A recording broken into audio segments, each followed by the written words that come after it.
نحمده ونصلی علی رسوله الکریم فاعوذ باللہ من الشیطان الرجیم بسم اللہ الرحمن الرحیم۔ سامعین السلام علیکم ورحمۃ اللہ وبرکاتہ۔ انشاءاللہ آج ہم نفاق اکبر کے بارے میں انشاءاللہ علم حاصل کریں گے۔ پچھلے ہم نے کفر کے بارے میں علم حاصل کیا تھا۔ کفر میں ہم نے قسمیں پڑھی تھی اور کفر اکبر، کفر اصغر کے بارے میں ہم نے علم حاصل کیا تھا۔ اس میں انشاءاللہ جیسے کہ پچھلے درس میں نے نفاق کے معنی اور اس کے اقسام آپ کو بتائے تھے، ان اقسام پر آج ہم انشاءاللہ روشنی ڈالیں گے، جس میں سے پہلا قسم جو نفاق کی دو اقسام میں سے پہلا قسم جو نفاق اکبر ہے، اس کے بارے میں انشاءاللہ آج ہم پڑھیں گے۔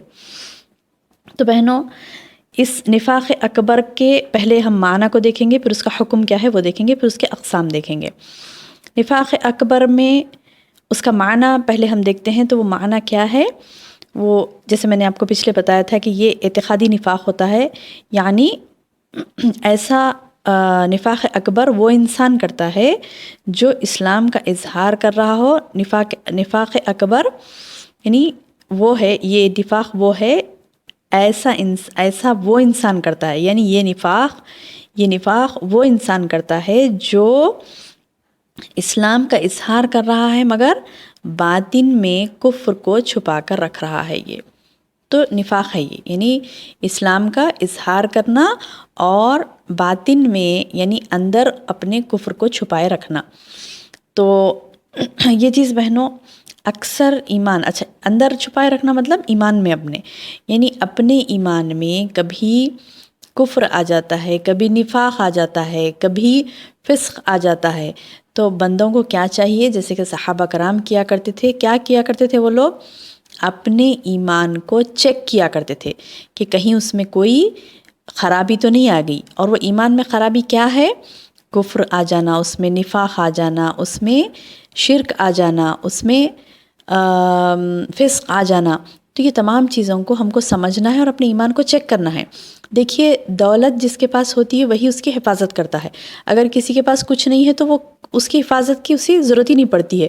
تو ٹھیک اسی طرح ایمان بہت بڑی دولت ہے انسان کے پاس، اسے وہ چیک کرنا چاہیے۔ جیسے فار ایگزامپل اپنے پاس کوئی ہیرا ہوتا ہے، ہیرا رکھا ہے، ایک بڑا ہیرا رکھا ہے ہمارے پاس، تو ہم کیا کرتے ہیں، اسے بارہا محفوظ جگہ پر رکھنے کی کوشش کرتے ہیں۔ کہیں دیکھتے ہیں کہ کہیں وہ چوری تو نہیں ہو گیا، کسی نے لے تو نہیں لیا، اسے چیک کرتے ہیں۔ حتیٰ کہ ہم اسے اگر زمین کے اندر بھی دفن کیے ہوئے رکھتے ہیں تو پھر بھی زمین کھود کر اسے دیکھتے ہیں کہ ہے وہ نہیں ہے حفاظت سے۔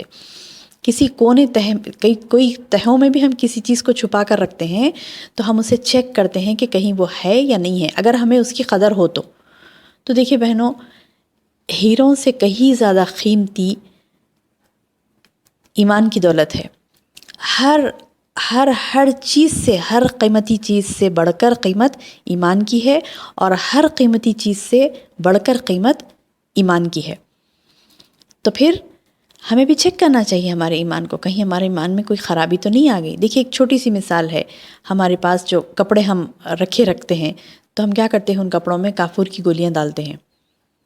وہ کیوں ڈالتے ہیں؟ کیونکہ کپڑے خراب نہ ہونے پائیں۔ تو بہرحال کئی چیزیں ایسی ہیں جس کو خراب نہیں ہونے کے لیے ہم کیا کرتے ہیں، کچھ نہ کچھ حفاظتی اقدامات کرتے ہیں۔ تو ایمان میں ہمارے خرابی پیدا نہ ہو، اس کے لیے اللہ کے رسول صلی اللہ علیہ وسلم نے ہمیں کفر سے ڈرایا، کفر کے بارے میں سمجھایا، شرک کے بارے میں سمجھایا، نفاق کے بارے میں سمجھایا، فسق کے بارے میں سمجھایا۔ صحابہ کرام کیا کرتے تھے، ان چیزوں کو یعنی سنتے تھے، سمجھتے تھے اور اپنے ایمان کو چیک کرتے تھے۔ آج اگر ہم عامت الناس کو یعنی کامن لوگوں کو یہ بات بولیں کہ آپ کے ایمان کو چیک کریے، تو فوری ہم کیا بولتے کہ آپ چیک کر لو، ہمارا بہت اچھا ہے۔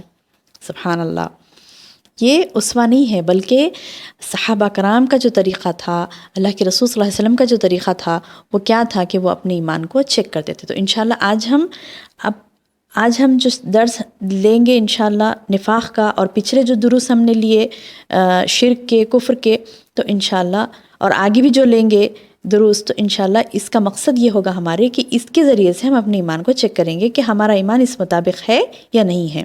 اگر کچھ کمیاں کوتاہیاں ہیں تو انشاءاللہ درست کریں گی اور اس کو بار بار اس کو سنیں گی، اس کا اعادہ کریں گی، بار بار کسی اور کو بھی سنائیں گی تاکہ ہمیں اچھی طریقے سے بار بار یہ برش اپ ہو کہ یہ وہ چیزیں ہیں جو ہمیں دیکھنی ہے، اپنے ایمان کے اندر چیک کرنی ہے کہ کہیں یہ چیزیں تو نہیں آگے اپنے اندر، جیسے شرک ہے، کفر ہے، نفاق ہے، فسق ہے. تو آج کے ہمارے درس میں نفاق اکبر کے بارے میں ہم پڑھ رہے ہیں، کیونکہ یہ چھپی ہوئی چیز ہوتی ہے. نفاق کیا ہوتی ہے؟ باطن کی چیز ہوتی ہے، چھپی ہوئی چیز ہوتی ہے. اسی لیے اسے دیکھنا پڑتا ہے، چیک کرنا پڑتا ہے. کیوں؟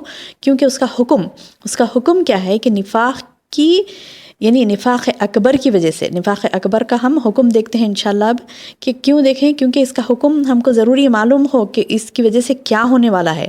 اس کی وجہ سے یہ ہونے والا ہے کہ نفاق اکبر کی وجہ سے دین سے انسان خارج ہو جاتا ہے، اور اس نفاق اکبر کا مرتکب جہنم کے نچلے گڑھوں میں رہے گا. نچلے، من الدرک الاسفل من النار بولے اللہ تعالیٰ. کیا بولے قرآن میں؟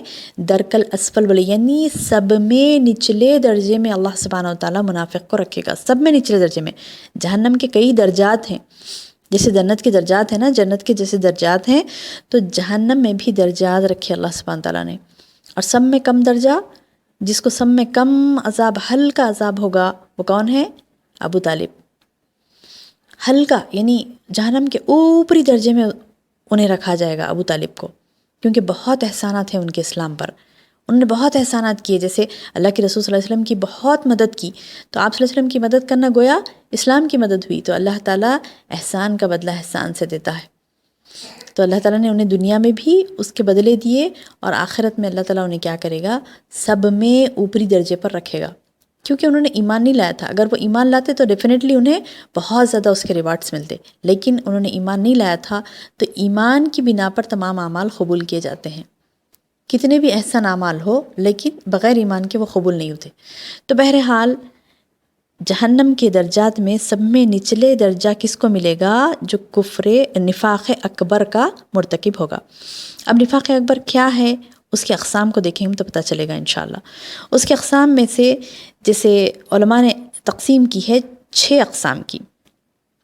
6 میں پہلے قسم رسول اللہ صلی اللہ علیہ وسلم کی تکذیب، یعنی آپ کو جھٹلا دینا، نبی صلی اللہ علیہ وسلم کو جھٹلا دینا، چاہے وہ قولی ہو یا عملی ہو، یعنی اپنے قول کے ذریعے سے ہو یا اپنے عمل کے ذریعے سے ہو. اگر کوئی جھٹلا رہا ہے اللہ کے رسول صلی اللہ علیہ وسلم کو تو یہ نفاق اکبر ہے.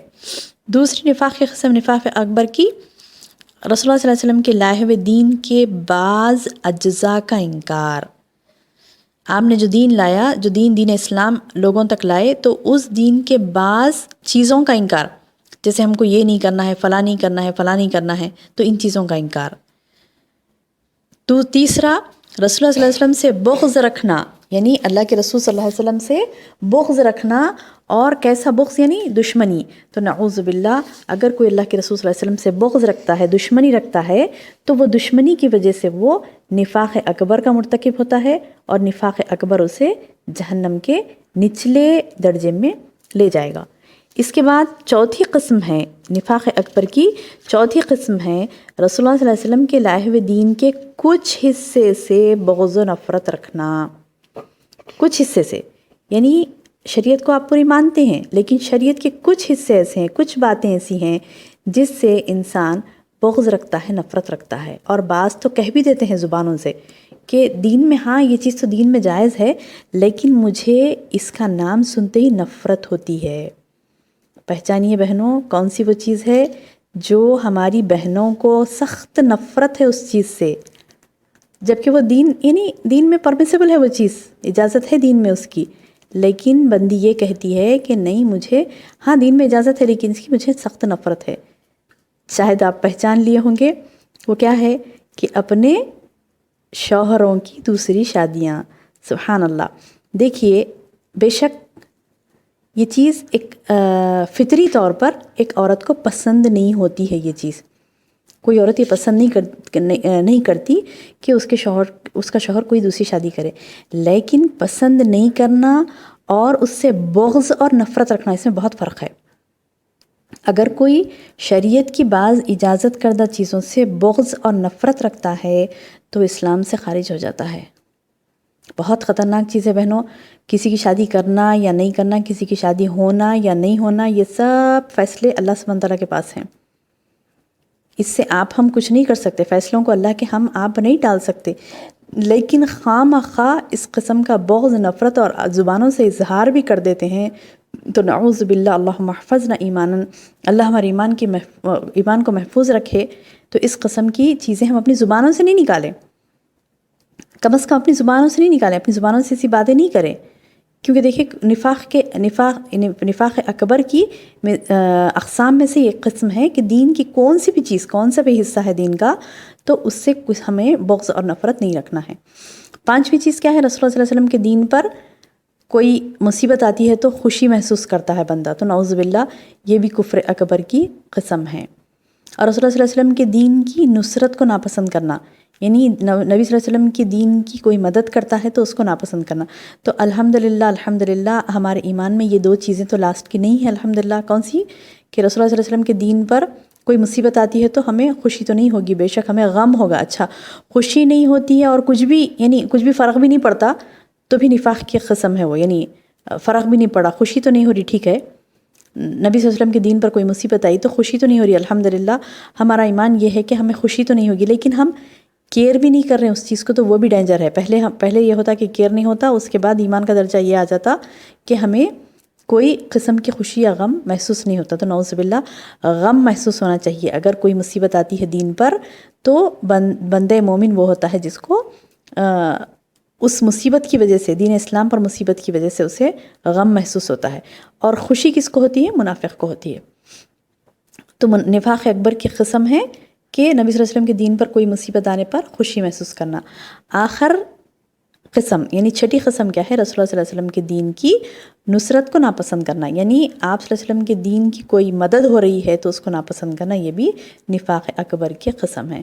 تو اللہ تعالیٰ سے دعا ہے کہ اللہ تعالیٰ ہمیں یہ اقسام سے ہمارے ایمان کو محفوظ رکھے، آمین یا رب۔ السلام علیکم ورحمۃ اللہ وبرکاتہ۔